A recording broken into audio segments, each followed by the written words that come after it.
Whoa, whoa, whoa. Stop right there. This channel is not intended for kids under the age of 13. So if you're under the age of 13, please leave.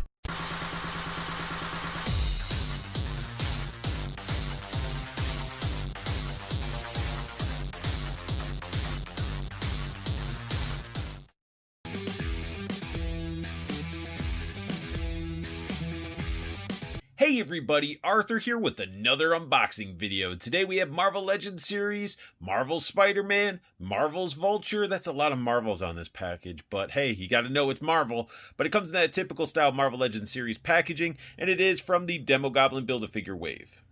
On both sides of the box, we do get this wrinkly, decrepitly old Vulture with the web in the background. Artwork on the sides looks amazing. On the back of the package, we have some read-up information, so feel free to pause it if you want to read it. We get the figure all posed up, looking all creepy. And this is the whole line you have to collect to build Demogoblin.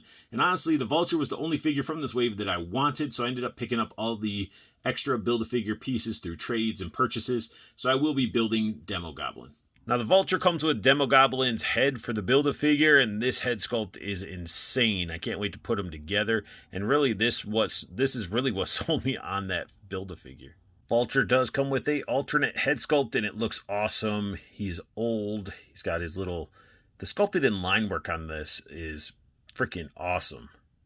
It is a very nice head sculpt. I just wish we would have got another one of this one, but where he was younger. Now, you can't be the Vulture without some wings, and we get a pair of wings, and they're in like 4 different pieces here.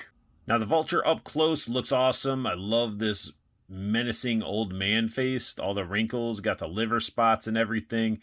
They did a great job on this head sculpt. He's got a little loose, like furry piece that you could probably take off if you really wanted to. That's sculpted nicely.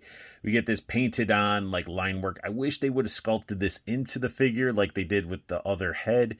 It would have looked a lot nicer than just some paint, because we only get it right there. It's a very limited, and it's sort of a bummer because it's really all we get. There's nothing on the back at all. It's just that green plastic, and it looks like this could be like a Pizza Spidey Buck, if I'm not mistaken, from what I'm looking at, because he has that really long torso.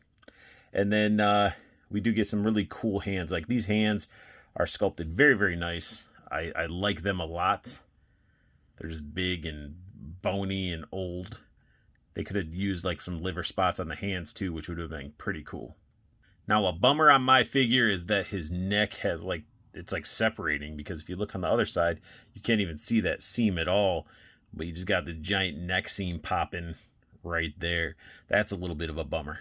Now, articulation wise, his head can do a full 360. It's that whole bald disc hinge, so he can look down that far. He can look up quite a bit, and he does get lollipop syndrome pretty bad. That's a disadvantage there.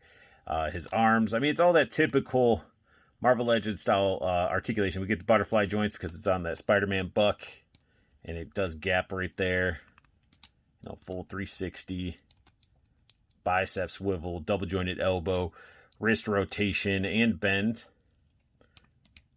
We get the ab crunch, which, there it goes. You can go that far if it'll focus here. And it'll go back that far, causing some pretty major gappage going up in there. You can like store a knife right up there.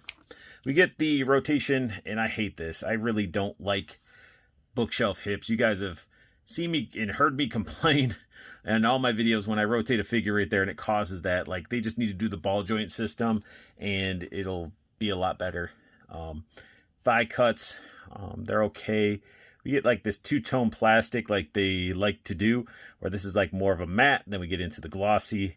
You can really see it on camera, which is unfortunate, because that's what it is in person. So he can kick up quite a bit. We get double jointed knees, ankle bend, and pivot. All your typical Marvel Legend style articulation, and he can do the splits this far.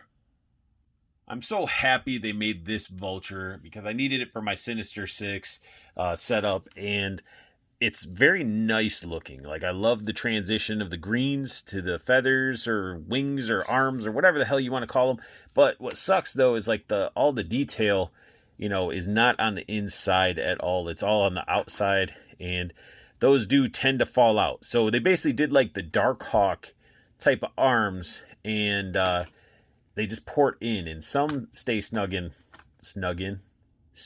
there. I don't know what I was saying, but they stay there. Some of them can stay in there pretty nicely, but some will fall out. So it's almost like I'm tempted to glue them in, but the figure itself is awesome.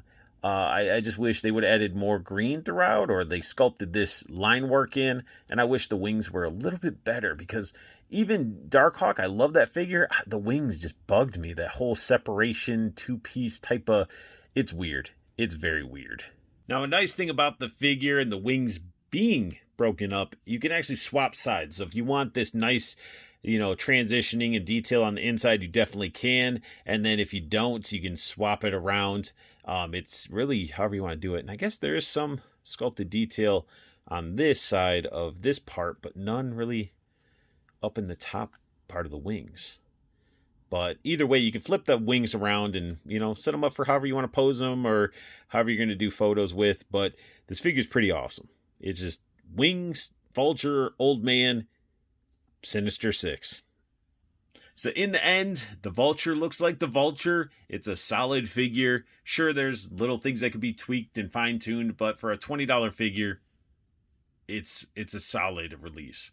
And that sums up my unboxing and review of Marvel Legends Vulture from the Demogoblin Build-A-Figure wave. If you guys like what you saw, hit that thumbs up. If you're new to my channel, hit that subscribe button for me, as it'll mean the world to me. And make sure you guys hit that silver bell notification if you want to stay in the know with when I post up a new video.